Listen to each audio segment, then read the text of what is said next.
बड़े डाकखाने से कुछ आगे, बंदरगाह के फाटक से कुछ इधर, सिगरेट वाले की दुकान से नज़ीर को स्कॉच मुनासिब दामों पर मिल जाती थी। जब उसने 35 रुपये अदा करके कागज में लिपटी हुई बोतल थामी, तो उस वक्त दिन के 11 बजे थे। यूं तो वो रात को पीने का आदी था, मगर उस रोज मौसम खुशगवार होने के बायस वो चाहता था कि सुबह ही से शुरू कर दे और रात तक पीता रहे।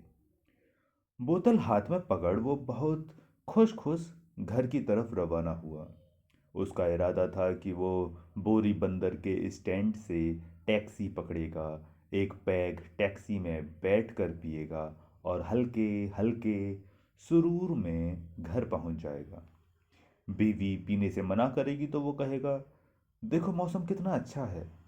फिर वो उसे वो भौंडा सा शोर सुनाएगा कि फरिश्तों की राह अब्र ने बद, जो गुनाह कीजे सवाब है आज। वो कुछ देर जरूर चख करेगी, लेकिन बिल्ली आखिर खामोश हो जाएगी और फिर उसके कहने पर कीमे के पराठे बनाना शुरू कर देगी। वो कोई 20-25 कदम ही चला होगा कि एक आदमी ने उसको सलाम किया। नज़ीर का हाफिज कमज़ोर था।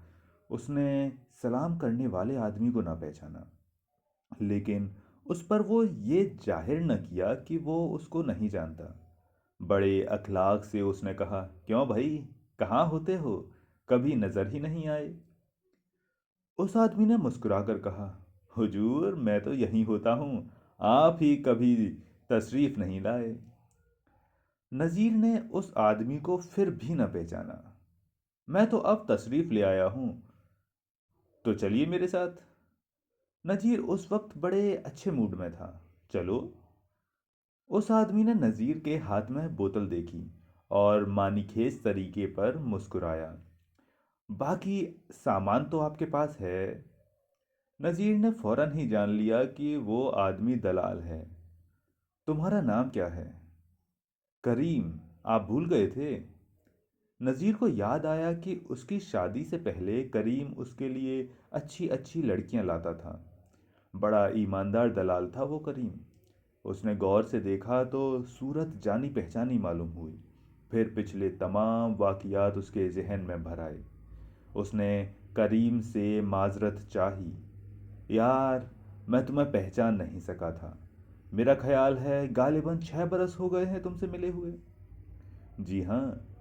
तुम्हारा अड्डा तो पहले ग्रांट रोड का नाका हुआ करता था। करीम ने बीड़ी सुलगाई और जरा फक्र से कहा, वो मैंने छोड़ दिया है। आपकी दुआ से अब यहाँ एक होटल में धंधा शुरू कर रखा है। नज़ीर ने दाद दी, ये बहुत अच्छा किया तुमने। करीम ने और ज्यादा फकिया लहजे में कहा, 10 छोकरियां हैं, एक बिल्कुल नई है। नज़ीर ने छेड़ने के अंदाज में कहा, तुम लोग यही कहा करते हो। करीम को बुरा लगा।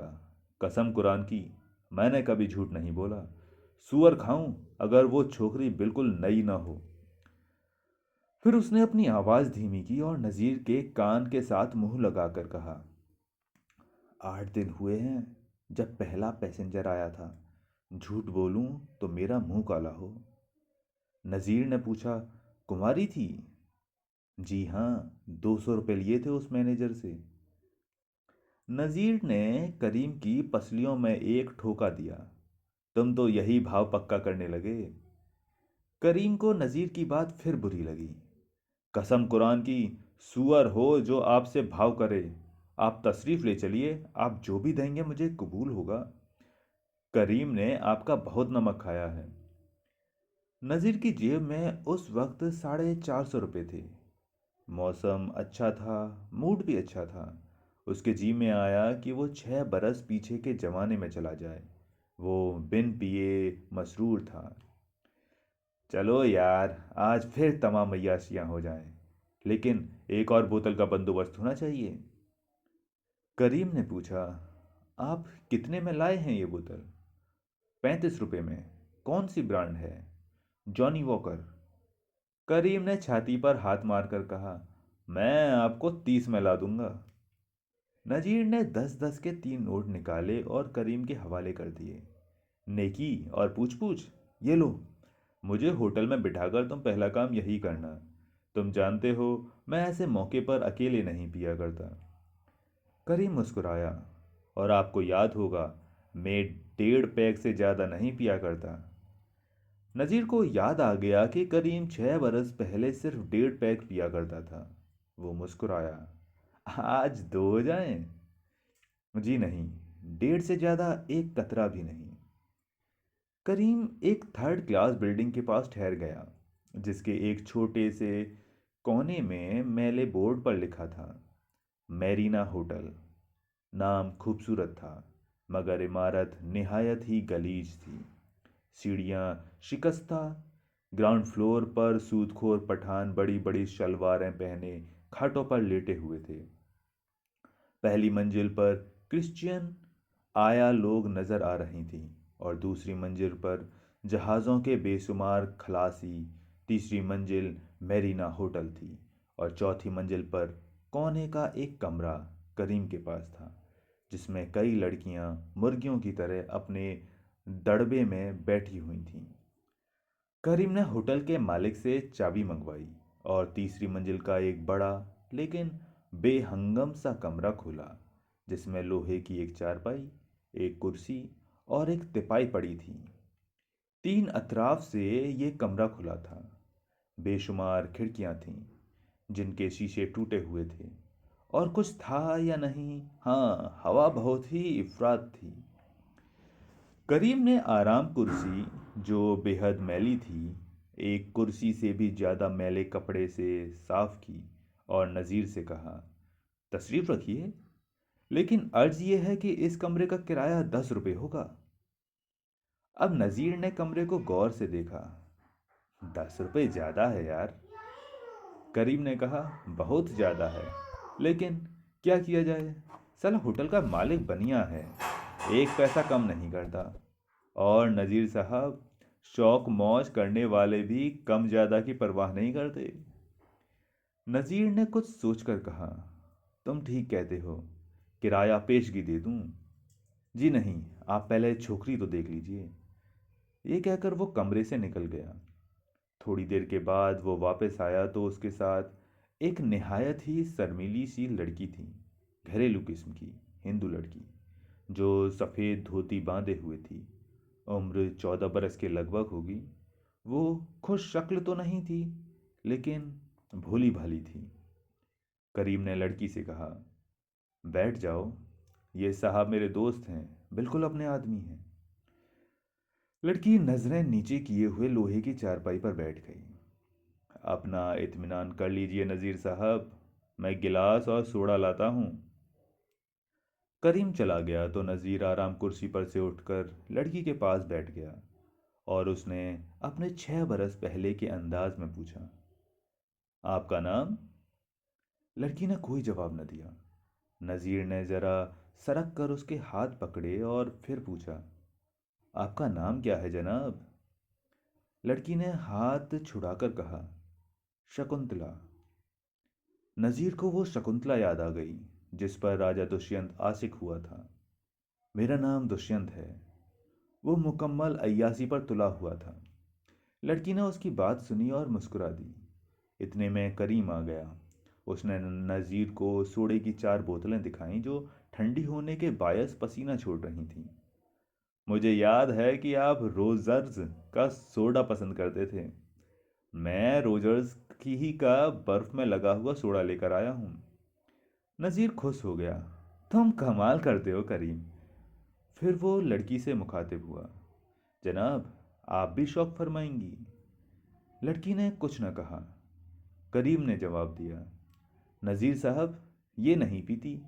10 दिन ही तो हुए हैं इसको यहाँ आए हुए। नज़ीर को अफसोस हुआ। ये तो बहुत बुरी बात है।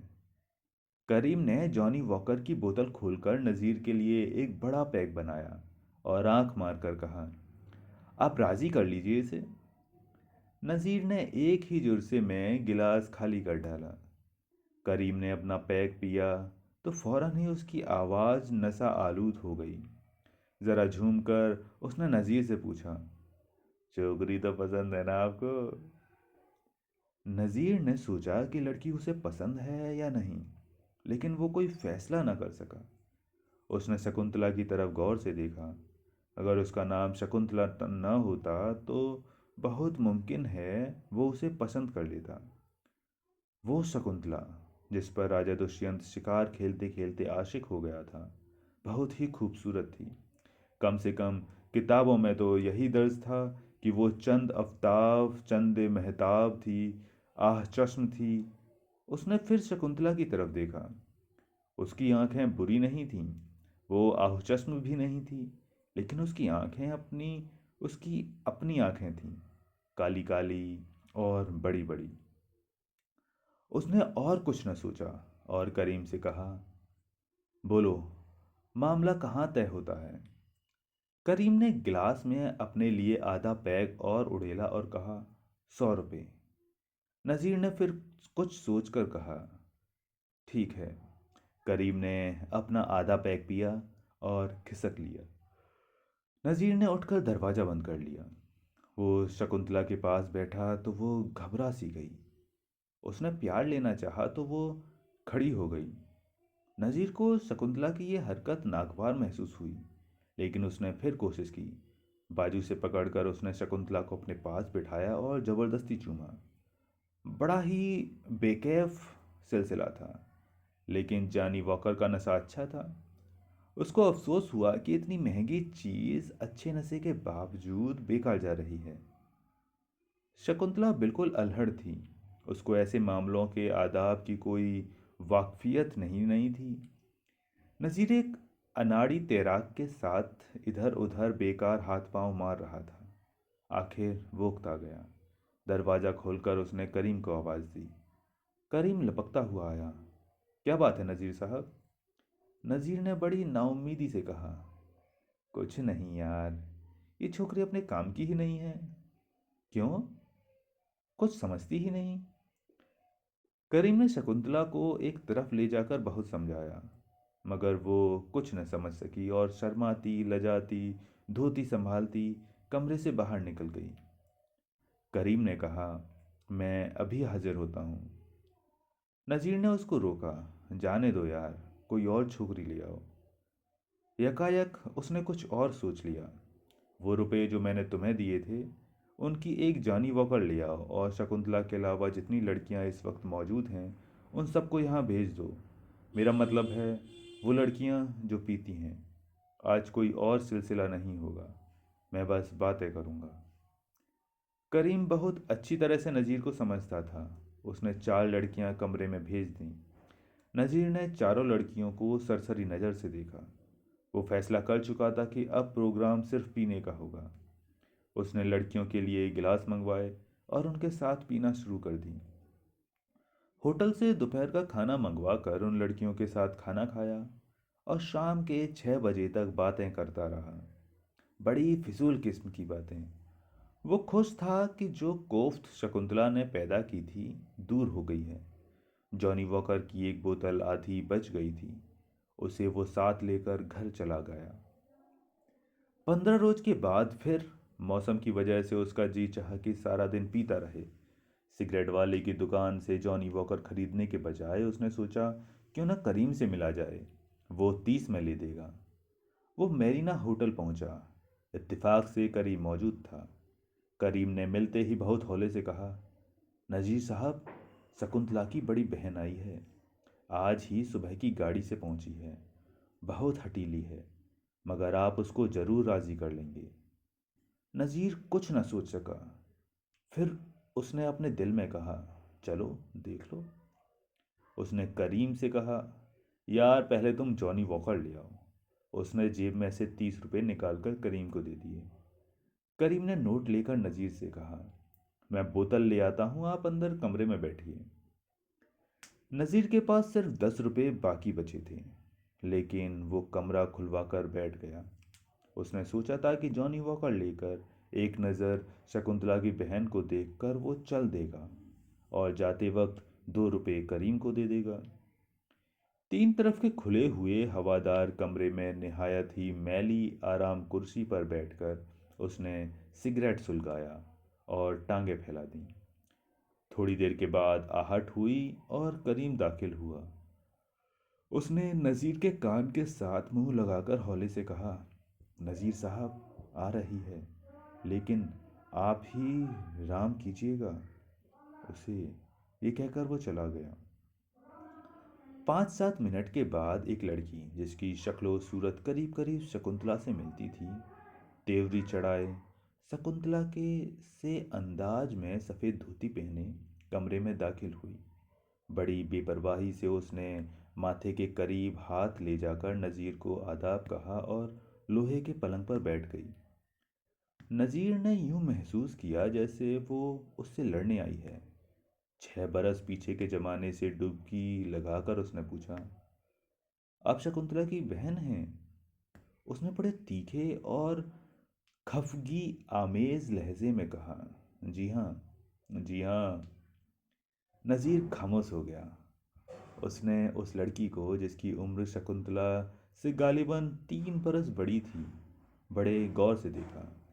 नज़ीर की ये हरकत उस लड़की को बहुत नागवार लगी। उसने बड़े जोर से टांगे हिलाकर कहा, आप मुझसे क्या कहना चाहते हैं?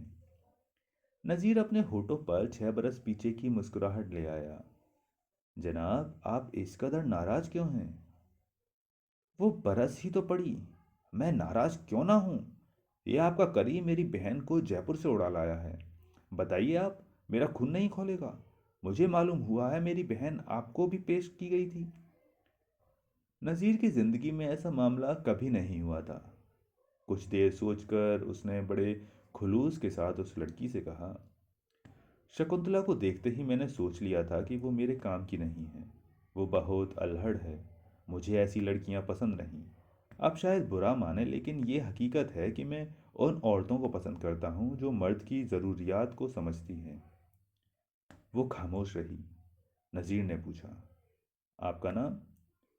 उसने मुख्तसरन कहा, शारदा। नज़ीर ने फिर पूछा, आपका वतन? जयपुर। उसका लहजा बहुत तीखा और खफगी आलूद था। नज़ीर ने मुस्कुराकर कहा, देखिए, आपको मुझसे नाराज़ होने का कोई हक नहीं है। करीम ने अगर कोई ज्यादती की है तो आप उसको सजा दे सकती हैं। भला मेरा इसमें क्या कसूर है? वो उठा और यकायक उसने शारदा को अपने बाजुओं में समेट लिया और उसके होठों को चूम लिया। हाँ, इस जुर्म की सज़ा मैं भुगतने के लिए तैयार हूँ। शारदा कुछ कह न पाई। उसके माथे पर बेशुमार तब्दीलियां नामुदार हुईं। उसने फिर कुछ कहना चाहा, लेकिन वो फिर कुछ न कह सकी। वो उठ खड़ी हुई, लेकिन फौरन ही बैठ गई। नज़ीर उसे देख रहा था और कहना चाहता था, बताइए आप मुझे क्या सज़ा देना चाहती हैं? कि ऊपर से किसी बच्चे के रोने की आवाज़ आई। शारदा उठी। नज़ीर ने उसे रोका। कहाँ जा रही हैं आप? मेरी मुन्नी रो रही है दूध के लिए। वो एकदम माँ बन गई और कमरे से बाहर निकल गई। नज़ीर ने शारदा के बारे में सोचने की कोशिश की, मगर कुछ सोच न सका। थोड़ी देर के बाद करीम आ गया, जॉनी वॉकर सोडे और गिलास के साथ। उसने अपने और नज़ीर के लिए पैग बनाए और नज़ीर से राज दराता लहजे में पूछा, कुछ बातें हुई शारदा से? मैंने तो समझा था कि आपने उसे पटा लिया होगा। नज़ीर ने मुस्कुराकर जवाब दिया, बड़ी गुस्सीली औरत है। जी हाँ, सुबह आई है और अब तक मेरी जान खा गई है। आप जरा उसको राम करें। सच कहता हूँ, शकुंतला खुद यहाँ आई थी। उसका बाप उसकी माँ को छोड़ चुका है। शारदा का मामला भी ऐसा ही है। उसका पति शादी के चंद माह बाद उसको छोड़कर खुदा मालूम कहाँ चला गया है। अब अपनी बच्ची के साथ अपनी माँ के पास रहती है। खुदा के लिए आप मना लीजिए ना उसको।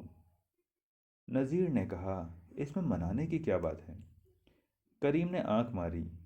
साली मुझसे तो मानती नहीं, जब से आई है डांट ही रही है। तभी शारदा अपनी 1 साल की बच्ची को गोद में उठाए कमरे में दाखिल हुई। उसने गुस्से से करीम को देखा। करीम ने जल्दी से अपना पैक पिया और बाहर चला गया। शारदा की बच्ची को सख्त जुकाम था। उसकी नाक बहुत बुरी तरह बह रही थी। नज़ीर ने करीम को बुलाया, उसको 5 रुपए का नोट देकर कहा, जाओ विक्स ले आओ। जी अच्छा, कहकर करीम चला गया। नज़ीर अब शारदा की बच्ची की तरफ मुतवज्जे हुआ। उसको बच्चे वैसे भी बहुत अच्छे लगते थे।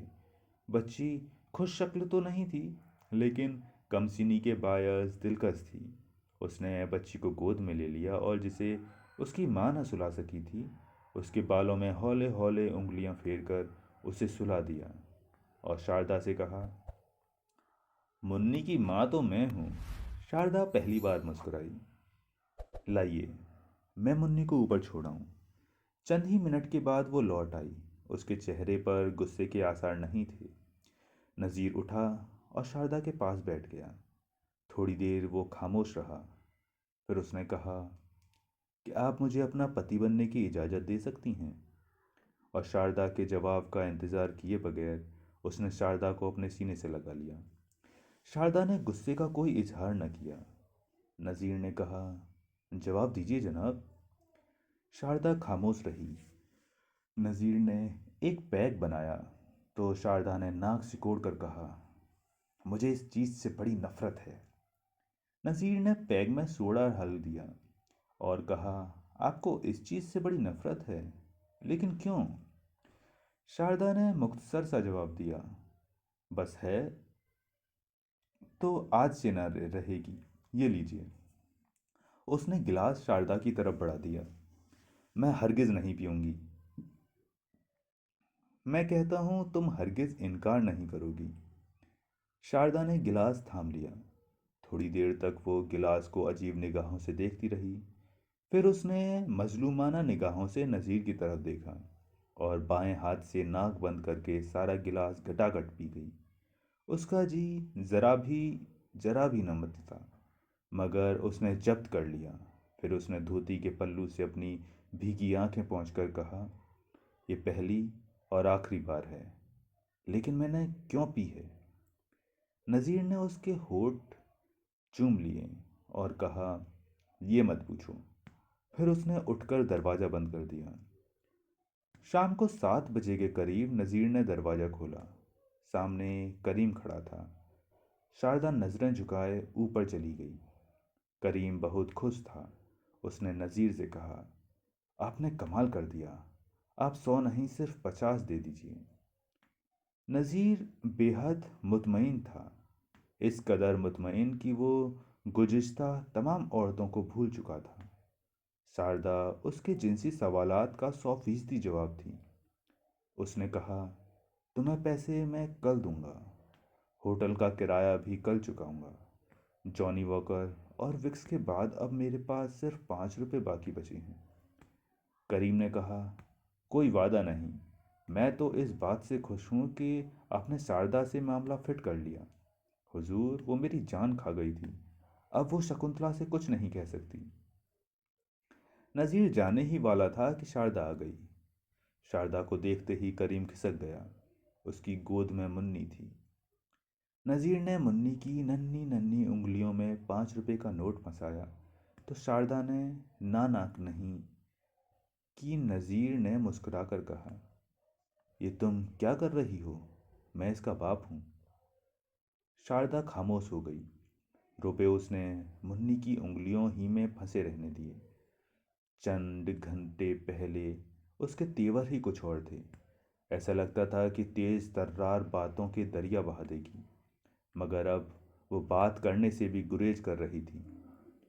नज़ीर ने मुन्नी को गोद में लेकर प्यार किया और शारदा से कहा, लो भाई शारदा, मैं अब चला।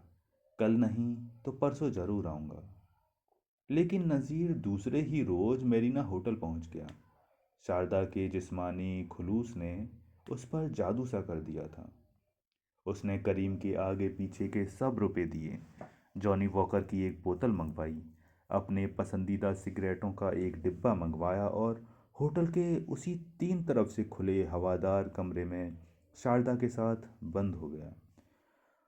उसने शारदा से पीने के लिए कहा तो वो हौले से बोली, मैंने कल ही कह दिया था कि ये पहली और आखिरी बार है।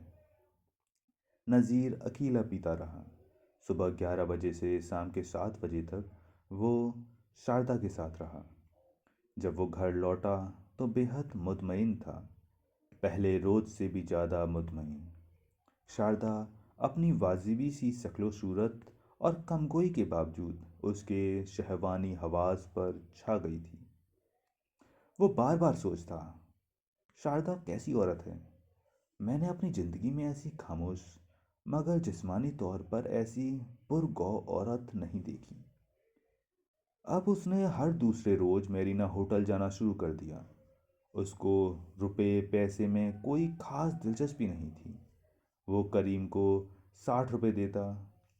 वो जानता था कि करीम 10 रुपए होटल वाले को देता होगा, 50 में से 12-13 रुपए अपनी कमीशन के वजह कर लेता होगा, बाकी के शारदा के पास जाते होंगे।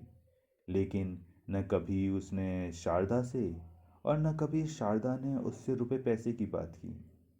अभी 2 महीने ही गुजरे थे कि उसके सरमाए ने जवाब दे दिया। इसके अलावा उसने बड़ी शिद्दत से महसूस किया कि शारदा उसकी अज़दवाजी ज़िंदगी में बहुत बुरी तरह हायल हो रही है।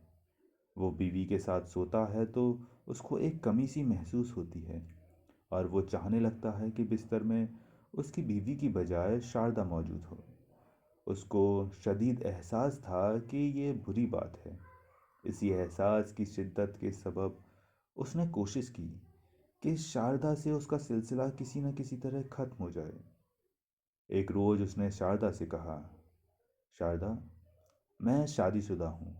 मेरी जितनी जमा पूंजी थी सब खत्म हो गई है। समझ में नहीं आता मैं क्या करूँ। तो मैं छोड़ भी नहीं सकता हूँ और ये भी चाहता हूँ कि इधर का कभी रुख न करूँ। शारदा ने उसकी बात सुनी और खामोश रही। फिर थोड़ी देर के बाद उसने कहा, जितने रुपए मेरे पास हैं आप ले सकते हैं। मुझे सिर्फ जयपुर तक का किराया दे दीजिए कि मैं शकुंतला को लेकर वापस चली जाऊं। नज़ीर ने उसको प्यार लिया और कहा, बकवास न करो, तुम मेरा मतलब नहीं समझी। बात यह है कि मेरा सारा रुपया खर्च हो गया है, बल्कि यूं कहो कि खत्म हो गया है। मैं ये सोच रहा हूँ कि तुम्हारे पास कैसे आ सकूंगा। शारदा ने कोई जवाब न दिया। दूसरे रोज एक दोस्त से कर्ज लेकर नज़ीर जब होटल में पहुंचा तो करीम ने उसे बताया कि शारदा जयपुर जाने के लिए तैयार बैठी है। नज़ीर ने शारदा को बुलवा भेजा, मगर वो न आई। शारदा ने करीम के हाथ बहुत से रुपए भिजवाए और कहलवाया कि नज़ीर ये रुपए रख ले और उसे अपना एड्रेस दे दे। नज़ीर ने करीम को अपना एड्रेस लिखकर दे दिया और रुपए वापस कर दिए। वो जाने ही वाला था कि शारदा आ गई। उसकी गोद में मुन्नी थी। उसने कहा, मैं आज शाम को जयपुर जा रही हूँ। नज़ीर ने पूछा, क्यों? शारदा ने मुख्तसर सा जवाब दिया, मुझे मालूम नहीं, और ये कहकर वो चली गई। नज़ीर ने करीम से कहा कि वो शारदा को बुला लाए, मगर वो न आई। नज़ीर चला आया। उसको यूं महसूस हुआ कि जैसे उसके बदन की हरारत चली गई है, जैसे उसके जिस्मानी सवाल का जवाब चला गया है। शारदा चली गई, वाकई चली गई। करीम को शारदा के चले जाने का बहुत अफसोस था। एक इत्तिफाकिया मुलाकात के दौरान करीम ने नज़ीर से शिकायत के तौर पर कहा, नज़ीर साहब, आपने शारदा को क्यों जाने दिया? नज़ीर ने कहा, भाई मैं कोई सेठ तो हूँ नहीं। हर दूसरे रोज़ 50 एक, 10 एक, बोतल के 30 अलग और ऊपर का खर्च अलहदा। मेरा तो दीवाला पिट गया है। खुदा की कसम मकरूज हो गया हूँ। करीम खामोश रहा। नज़ीर ने फिर कहा, मैं मजबूर था। कहाँ तक ये किस्सा चला था? करीम ने कहा, नज़ीर साहब, शारदा को आपसे मोहब्बत थी। नज़ीर नहीं जानता था कि मोहब्बत क्या होती है। वो फ़कत इतना जानता था कि शारदा में जिस्मानी खुलूस था। वो उसके मर्दाना सवालात का बिल्कुल सही जवाब थी। इसके अलावा वो और कुछ नहीं जानता था। शारदा के कुछ थोड़े से हालात वो ज़रूर जानता था, यही कि उसका खाविंद अय्याश था और शादी के चंद माह बाद ही उसे छोड़कर चला गया था और कि मुन्नी की शक्ल अपने बाप पर है। शारदा अपने साथ शकुंतला को जयपुर ले गई थी। वो शकुंतला का ब्याह करना चाहती थी। उसकी ख्वाहिश थी कि शकुंतला शरीफाना जिंदगी बसर करे। वो शकुंतला से बहुत मोहब्बत करती थी। करीम ने बहुत कोशिश की थी कि शकुंतला पेशा करे। कई पैसेंजर्स एक एक रात के 200-200 रुपए देने के तैयार थे, मगर शारदा नहीं मानती थी। वो करीम से लड़ना शुरू कर देती थी। करीम कहता, तुम जानती नहीं हो तुम क्या कर रही हो। वो जवाब देती, मैं जानती हूँ मैं क्या कर रही हूँ। अगर तुम बीच में न होते तो मैं नज़ीर साहब का एक पैसा भी खर्च न होने देती। एक बार शारदा ने नज़ीर से उसका फ़ोटो मांगा था, जो उसने अगली ही मुलाकात पर शारदा को दे दिया था।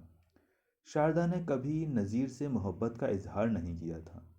जब वे दोनों साथ साथ बिस्तर पर लेटे होते, वो बिल्कुल खामोश रहती। वो उसे बोलने के लिए उकसाता, मगर वो कुछ न कहती। नज़ीर उसके जिस्मानी खुलूस का कायल था। जहाँ तक जिस्म का ताल्लुक था, वो इखलास का मुजस्समा थी। शारदा के जाने के बाद चंद दिन तक तो वो उदास रहा, फिर उसके सीने का बोझ हल्का हो गया। वो उसकी घरेलू जिंदगी में बहुत बुरी तरह हायल हो गई थी। वो अगर कुछ दिन और बंबई में रहती तो बहुत मुमकिन था वो अपनी बीवी से बिल्कुल गाफिल हो जाता। अब वो अपनी असली हालात पर आने लगा था। शारदा का जिस्मानी लम्स आहिस्ता आहिस्ता उसके जिस्म से दूर हो रहा था। एक दिन की जब वो घर में बैठा दफ्तर का काम कर रहा था, उसकी बीवी ने सुबह की डाक उसके सामने रखी और खोलना शुरू की। सारी डाक वही खोला करती थी। एक लिफाफा उसने खोला और कहा, मालूम नहीं ये खत गुजराती में है या हिंदी में। नज़ीर ने खत लेकर देखा। उसे भी मालूम न हो सका कि जवान हिंदी है या गुजराती। उसने खत ट्रे में रख दिया और अपने काम में मशगूल हो गया। थोड़ी देर के बाद उसकी बीवी ने अपनी छोटी बहन नईमा को आवाज़ दी। वो आई तो उसने खत उठाकर नईमा को दे दिया और कहा, जरा पढ़ो तो क्या लिखा है। तुम तो हिंदी और गुजराती पढ़ सकती हो। नईमा ने खत देखा और कहा, हिंदी में है। फिर उसने खत पढ़ना शुरू किया। जयपुर। प्रिय नज़ीर साहब। इतना पढ़कर वो रुक गई। नज़ीर चौंका। नईमा ने एक सतर पढ़ी। आदाब। आप तो मुझे भूल चुके होंगे, मगर जब से मैं यहाँ आई हूँ आपको याद करती रहती हूँ। नईमा का चेहरा सुर्ख हो गया। उसने खत पलटा और दूसरा रुख देखा। कोई शारदा है। नज़ीर उठ खड़ा हुआ। उसने हाथ बढ़ाकर नाइमा से एक खत लिया और अपनी बीवी से कहा, खुदा मालूम कौन है, मैं एक ज़रूरी काम से बाहर जा रहा हूँ। उसने बीवी को कुछ कहने का मौका ही न दिया और घर से बाहर निकल गया। एक दोस्त के पास जाकर उसने शारदा का खत सुना। फिर शारदा के खत जैसे कागज़ मंगवाए और हिंदी में वैसी ही रोशनाई से अपने नाम शारदा की तरफ से खत लिखवाया। पहला फ़िक्रा शारदा के खत का ही रखा और बाद का मजमून बदलवा दिया। मजमून कुछ इस किस्म का लिखवाया कि वो उसे बम्बे सेंट्रल पर इत्तेफाक से मिली थी और इतने बड़े मुसव्विर से मिलकर बहुत खुश हुई थी, वगैरह वगैरह। बीवी का मामला था, पेशबंदी ज़रूरी थी। खत के झमेले से फारिग होकर नज़ीर ने शारदा को अर्जेंट तार दिया कि वो उसके नए पते का इंतज़ार करे और नया पता मिलने तक उसे खत ना लिखे। शाम को दिल में खदशा लिए वो घर पहुंचा तो उसकी बीवी ने उससे शारदा के मुत्तलिक पूछा। उसने कहा, अरसा हुआ मैं एक दोस्त को छोड़ने गया था। मेरा दोस्त शारदा को जानता था और वहीं प्लेटफॉर्म पर उससे तारुफ हुआ था। शारदा को मुसव्विरी का शौक है। बात आई गई हो गई। चंद दिन बाद उसने शारदा को एक दोस्त का पता भेज दिया और फिर शारदा के खत आना शुरू हो गए। मेरीना होटल के उस मेले और तीन तरफ से खुले कमरे की उसकी मुलाकातें जिस शारदा से हुई थी, वो बहुत कम गो थी, लेकिन अब वो बहुत लंबे खत लिखती थी। शारदा ने कभी अब उसके सामने अपनी मोहब्बत का इजहार नहीं किया था, लेकिन अब उसके खत मोहब्बत के इजहार से पुर होते थे। वही गिले शिकवे, हिज्र फिराक और उसी किस्म की आम बातें जो इश्किया खतों में होती हैं। नज़ीर को शारदा से वो मोहब्बत नहीं थी जिस मोहब्बत का जिक्र अफसानों और नावलों में अक्सर होता है। उसकी समझ में नहीं आता था कि वो जवाब में क्या लिखवाए। जवाब लिखने का काम उसका एक दोस्त करता था। वो हिंदी में जवाब लिखकर नज़ीर को सुना देता और नज़ीर कह देता, ठीक है। शारदा बम्बई आने के लिए बेकरार थी, लेकिन वो मेरीना होटल में करीम के पास नहीं ठहरना चाहती थी। नज़ीर उसकी रिहाइश का कहीं और बंदोबस्त नहीं कर सकता था कि उन दिनों मकान मिलते ही नहीं थे। उसने किसी और होटल के बारे में सोचा, मगर फिर अपना ख्याल रद्द कर दिया और शारदा को लिखवा दिया कि वो अभी कुछ दिन और इंतज़ार करे। उन्हीं दिनों फिरका वाराना फसाद शुरू हो गए। बंटवारे से पहले ही अजीब अफरा तफरी थी। नज़ीर की बीवी ने कहा कि वो लाहौर जाना चाहती है। मैं कुछ दिन बाद वहाँ रहूँगी। अगर हालात ठीक हो गए तो वापस आ जाऊँगी, वरना आप लाहौर चले आइएगा। नज़ीर ने कुछ दिन तो उसे रोका, मगर जब उसकी बीवी का भाई लाहौर जाने के लिए तैयार हो गया तो वो भी तैयार हो गई और फिर अपने भाई और बहन के साथ लाहौर चली गई। वो अब अकेला था। उसने शारदा को सरसरी तौर पर लिखवाया कि वो अब अकेला है। जवाब में शारदा का तार आया कि वो आ रही है। तार के मजमून के मुताबिक वो जयपुर से चल चुकी थी। नज़ीर एक लम्हे के लिए तो सिटपटाया, मगर दूसरे ही लम्हे उसने महसूस किया कि उसका जिस्म बहुत खुश है। वो शारदा के जिस्म का खुलूस चाहता है। वो फिर वही दिन मांगता है जब वो शारदा के साथ चिमटा होता था, सुबह 11 बजे, शाम 7 बजे तक। उसने सोचा कि अब रुपयों का मसला नहीं होगा, करीम नहीं होगा, होटल नहीं होगा। बस एक नौकर को राजदार बनाना पड़ेगा और नौकर का मुंह बंद करने के लिए 10-15 रुपए काफ़ी होंगे। दूसरे रोज़ सुबह वो स्टेशन पहुंचा। फ्रंटियर मेल आई तो तलाश के बावजूद शारदा उसे न मिली। उसने सोचा कि शायद किसी वजह से वो जयपुर में ही रुक गई है। वहीं स्टेशन पर उसने नाश्ता किया और फिर लोकल ट्रेन पकड़कर अपने दफ्तर के लिए रवाना हो गया। वो महालक्ष्मी उतरा था। गाड़ी रुकी तो उसने देखा कि शारदा प्लेटफॉर्म पर गेट के पास खड़ी है। उसने जोर से पुकारा, शारदा। शारदा ने चौंक कर उसकी तरफ देखा। नज़ीर साहब, तुम यहाँ कहाँ? आप मुझे लेने नहीं आए तो मैं आपके दफ्तर पहुँच गई। वहाँ पता चला कि आप अभी तक दफ्तर नहीं आए हैं। मैं यहाँ प्लेटफॉर्म पर आपका इंतज़ार कर रही थी, शारदा ने शिकायतन कहा। नज़ीर ने कुछ देर सोचने के बाद कहा, तुम यहीं ठहरो, मैं अभी दफ्तर से छुट्टी लेकर आता हूँ। शारदा को एक बेंच पर बैठाकर वो जल्दी जल्दी दफ्तर पहुंचा। एक अर्जी लिखकर चपरासी के हवाला की और लौटकर शारदा को अपने घर ले चला। रास्ते में दोनों ने कोई बात न की, लेकिन उनके जिस्म आपस में गुफ्तगू कर रहे थे, एक दूसरे की तरफ खींचते रहे। घर पहुंचकर उसने कहा, तुम नहा लो, मैं तुम्हारे नाश्ते का बंदोबस्त करता हूँ। शारदा गुस्ल खाने में दाखिल हुई तो उसने अपने नौकर से कहा कि उसके एक दोस्त की बीवी आई है, वो जल्दी से नाश्ता तैयार कर दे। फिर उसने अलमारी में से जॉनी वॉकर निकाली, 2 के बराबर एक पैक गिलास में उड़ेला और पानी मिलाकर गटागट पी गया। वो उसी होटल वाले ढंग से शारदा से इख्तिलात चाहता था। शारदा नहा धोकर बाहर निकली। वो नाश्ता करने लगी तो नज़ीर ने नौकर को बहुत दूर बिला वजह एक काम पर भेज दिया। शारदा इधर उधर की बेशुमार बातें करती रही। नज़ीर ने महसूस किया जैसे वो बदल गई है। पहले वो बहुत कम गो थी, अक्सर खामोश रहती थी। अब वो बात बात पर अपनी मोहब्बत का इजहार कर रही थी। नज़ीर ने सोचा, ये मोहब्बत क्या है? अगर शारदा मोहब्बत का इजहार ना करे तो कितना अच्छा हो। मुझे शारदा की खामोशी पसंद थी। उसकी खामोशी के ज़रिए मुझ तक बहुत सी बातें पहुंच जाती थीं। शारदा को अब जाने क्या हो गया है, बातें कर रही है और ऐसा मालूम हो रहा है कि इश्कियाँ खत पढ़कर सुना रही है। शारदा ने नाश्ता खत्म किया तो नज़ीर ने एक छोटा सा पैक तैयार किया और शारदा को पेश किया, लेकिन उसने इनकार कर दिया। नज़ीर ने इसरार किया तो उसने तेवरी चढ़ाकर नाक बंद करके पैग अपने अंदर उड़ेल दिया और मुंह बुरा बनाया।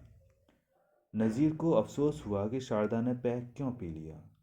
उसके इसरार पर भी न पिया होता तो अच्छा होता। उसने इस बारे में गौर करना मुनासिब न समझा और उठकर दरवाज़ा बंद कर दिया। फिर शारदा को गोद में उठाकर बिस्तर पर ले गया और उसके साथ लेट गया। तुमने लिखा था कि वो दिन फिर कब आएंगे। लो, वो दिन फिर आ गए हैं। वही दिन, बल्कि रातें भी। उन दिनों रातें नहीं होती थीं, सिर्फ दिन होते थे। होटल के मैले कुचेले दिन। यहाँ हर चीज़ उजली है, हर चीज़ साफ है। होटल का किराया नहीं, करीम नहीं, यहाँ हम अपने मालिक आप हैं। शारदा ने अपने फिराक की बातें शुरू कर दी। वो ज़माना उसने कैसे काटा, वही किताबें और अफसानों वाली फिजूल फिजूल बातें, गिले शिकवे, आहें, रातें, तारे, गिन गिन कर काटना। नज़ीर उठा। उसने एक और पैग पिया और सोचा, कौन तारे गिनता है, गिन भी कैसे सकता है। इतने सारे तारों को, बिल्कुल फिजूल बात है, बेहुदा और बकवास। सोचते सोचते उसने शारदा की तरफ देखा और उसे अपने साथ लगा लिया। बिस्तर उजला था, शारदा उजली थी, वो खुद उजला था। कमरे की फ़ज़ा भी उजली थी, लेकिन उसके दिलो दिमाग पर वो कैफियत तारी नहीं हो पा रही थी जो मेरीना होटल के गलीच कमरे में लोहे की चारपाई पर शारदा की करबत में तारी हो जाती थी। नज़ीर ने फिर सोचा कि शायद उसने कम पी है। उसने एक और पैग बनाया और एक ही ज़र्रे में ख़त्म करके शारदा के साथ लेट गया। शारदा ने फिर वही लाख मर्तबा कही हुई बातें शुरू कर दी। वही हिज्र फिराक की बातें, वही गिले शिकवे। नज़ीर उकता गया और उस उकतावत में उसका जिस्म का कद्र कर दिया। उसने महसूस किया कि शारदा की शान घिसकर बेकार हो गई है। वो अब उसके जिस्म के जज्बात तेज नहीं कर सकती। उसने बड़ी मुश्किल से खुद को अपनी सोच से अलग किया, बड़ी मुश्किल से शारदा की बातें न सुनी। फिर काफ़ी देर के बाद वो शारदा के जिस्म से उलझ सका। जब वो फारिग हुआ तो उसका जी चाहा कि टैक्सी पकड़े और अपने घर चला जाए, अपनी बीवी के पास। मगर जब उसने सोचा कि वो अपने घर में है और उसकी बीवी लाहौर में है, तो वो दिल ही दिल में बहुत झुंझलाया। फिर उसके मन में ये ख्वाहिश पैदा हुई कि उसका घर होटल बन जाए। वो 10 रुपये कमरे के दे, 50 रुपये करीम को दे और चला जाए। शारदा के जिस्म का खुलूस बदस्तूर बरकरार था, मगर वो फ़ज़ा नहीं थी, वो सौदा नहीं था, वो गिलाज़त नहीं थी। वो सब चीज़ें मिलकर जो एक माहौल बनाती थीं, वो माहौल नहीं था, वो खुद नहीं था। वो अपने घर में था, घर में उस बिस्तर पर था जिस पर उसकी बीवी उसके साथ सोती थी। घर और बीवी, होटल और शारदा, घर और शारदा। उसकी समझ में कुछ ना आ रहा था कि मामला क्या है। कभी वो सोचता कि जॉनी वॉकर खराब थी, कभी वो सोचता कि शारदा ने इल्तिफात नहीं बरता, कभी वो ख्याल करता कि शारदा खामोश रहती तो सब ठीक रहता। फिर वो सोचता कि शारदा इतने दिनों के बाद मिली है, उसे दिल की भड़ास तो निकालनी ही थी, एक दो दिन में ठीक हो जाएगी, वही पुरानी शारदा बन जाएगी। 15 दिन गुजर गए, मगर नज़ीर को शारदा, वो पुरानी होटल वाली शारदा महसूस न हुई। शारदा की बच्ची मुन्नी जयपुर में थी। होटल वाले दिनों में मुन्नी उसके साथ होती थी। नज़ीर मुन्नी के जुकाम के लिए, उसकी फुंसियों के लिए, उसके गले के लिए दवाएं मंगवाया करता था। अब ऐसा कुछ न था। शारदा अकेली थी और वो शारदा को और उसकी मुन्नी को बिल्कुल एक समझता था। उन दिनों एक शारदा की दूध से भरी हुई छातियों पर दबाव पड़ने के बायस नज़ीर के बालों भरे सीने पर दूध के कई कतरे चिमट गए थे और उसने एक अजीब किस्म की लज्जत महसूस की थी। उसने सोचा था, माँ बनना कितना अच्छा है, और ये दूध, मर्दों में कितनी बड़ी कमी है। कि वो खा पी कर सब कुछ हजम कर जाते हैं। औरतें खाती हैं और खिलाती हैं। किसी को पालना, अपने बच्चे ही को सही, कितनी शानदार चीज़ है। मुन्नी शारदा के साथ नहीं थी और शारदा नामुकम्मल थी। उसकी छातियाँ भी नामुकम्मल थी। अब उनमें दूध नहीं था। वो सफ़ेद सफ़ेद आबे हयात वो शारदा को अपने सीने के साथ भींचता था तो वो उसको मना नहीं करती थी। शारदा, अब वो शारदा नहीं थी। नहीं, शारदा वही शारदा थी। वो उस शारदा से कुछ ज़्यादा ही थी। इतने दिनों की जुदाई के बाद उसका जिस्मानी खुलूस और तेज हो गया था। अब वो रूहानी तौर पर भी उसे चाहती थी। लेकिन नसीर को महसूस होता था कि शारदा में अब वो पहली सी कशिश या जो कुछ भी वो उन दिनों उसमें था, अब नहीं रहा था। लगातार 15 दिन शारदा के साथ गुजारने के बाद नज़ीर इस नतीजे पर पहुंचा कि दफ्तर से 15 दिन की गैर हाजिरी बहुत काफ़ी है। उसने दफ्तर जाना शुरू कर दिया। वो सुबह दफ्तर जाता और शाम को लौटता। शारदा ने बिल्कुल बीवियों की तरह उसकी खिदमत शुरू कर दी। बाजार से ऊन खरीद कर उसके लिए एक स्वेटर बुन दिया। शाम को वह दफ्तर से आता तो उसके लिए सोड़े रखे होते, बर्फ से थर्मस भरी होती। सुबह शेव का सामान मेज पर रखा होता, गुस्ल खाने में गर्म पानी पड़ा होता। वो खुद झाड़ू देती, खुद साफ सफाई करती और भी ज़्यादा उकता गया। रात को वो और शारदा इकट्ठे सोते थे, मगर अब उसने इस बहाने कि वो कुछ सोच रहा है, कुछ सोचना चाहता है, अलग सोना शुरू कर दिया। उसकी उलझन और बढ़ गई। शारदा गहरी नींद सो जाती और वो जागता रहता और सोचता रहता कि ये सब कुछ आखिर है क्या। शारदा आखिर यहाँ क्यों है, मेरीना होटल में। शारदा के साथ चंद दिन बड़े अच्छे गुजरे हैं, मगर अब वो उसके साथ क्यों चिमट गई है। आखिर इसका अंजाम क्या होगा। मोहब्बत वगैरह सब बकवास है। वो जो एक बात उनके बीच थी, अब नहीं रही है। और अब शारदा को जयपुर लौट जाना चाहिए। उकताहट और उलझन का एहसास कुछ दिनों के बाद गुनाह के एहसास में तब्दील हो गया। गुनाह वो मेरीना होटल में करता रहा था और शादी से पहले भी उसने ऐसे बेशुमार गुनाह किए थे, मगर उसको महसूस तक न हुआ था। अब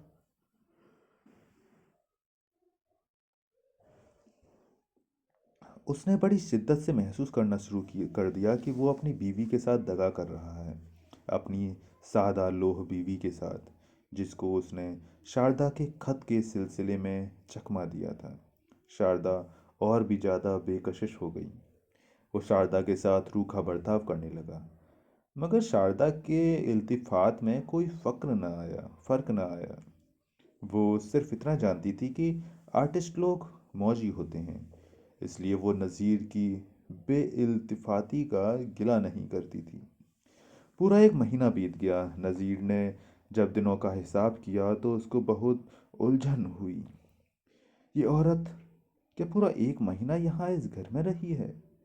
मैं किस कदर जलील आदमी हूँ।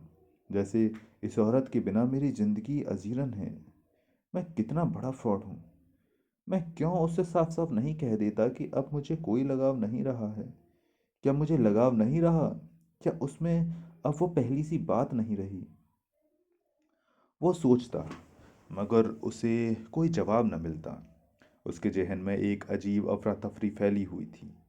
जब कभी इखलाकियात का सवाल उसके दिमाग में गूंजता, बीवी से दगाबाजी का एहसास उस पर गालिब हो जाता। कुछ दिन और गुजरे तो यह एहसास और भी ज़्यादा शदीद हो गया और उसे खुद अपने आप से नफरत होने लगी। मैं बहुत जलील हूँ।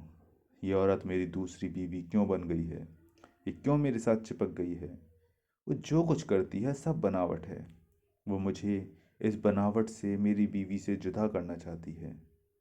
उसकी नज़रों में शारदा और गिर गई और उसका सलूक और ज़्यादा रूखा हो गया।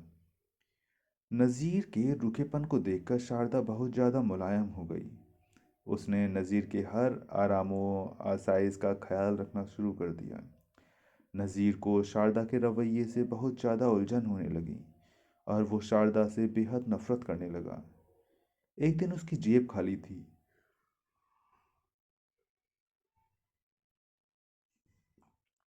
बैंक से रुपए निकलवाने उसको याद नहीं रहे थे। तबीयत खराब होने के सबब जब बहुत देर से दफ्तर जाने लगा तो शारदा ने उसे कुछ कहना चाहा, पर वो शारदा पर बरस पड़ा। बकवास करने की कोई ज़रूरत नहीं है। मैं ठीक हूँ, बैंक से रुपए निकलवाना भूल गया हूँ और मेरे सारे सिगरेट खत्म हो गए हैं। दफ्तर के पास की दुकान से उसको गोल्ड फ्लैग का डिब्बा मिला। वो सिगरेट उसको पसंद नहीं थे, मगर उधार मिल गए थे। उसने दो तीन सिगरेट मजबूरन पिए। शाम को घर आया तो उसने देखा कि तिपाई पर उसके मनभाते सिगरेटों का डिब्बा पड़ा हुआ है। उसने ख्याल किया कि खाली होगा, फिर सोचा शायद एक दो सिगरेट पड़े हों। डिब्बा खोल कर देखा तो पूरा भरा हुआ पाया। उसने शारदा से पूछा, यह डिब्बा कहाँ से आया? शारदा ने मुस्कुराकर जवाब दिया, अंदर अलमारी में पड़ा था। नज़ीर ने कुछ न कहा। उसने सोचा कि शायद उसने कभी डिब्बा खोलकर अंदर अलमारी में रख दिया था और फिर भूल गया था। लेकिन दूसरे दिन फिर तिपाई पर से सालिम डिब्बा मौजूद था। उसने जब शारदा से इस डिब्बे की बाबत पूछा तो उसने मुस्कुराकर वही जवाब दिया, अंदर अलमारी में पड़ा था।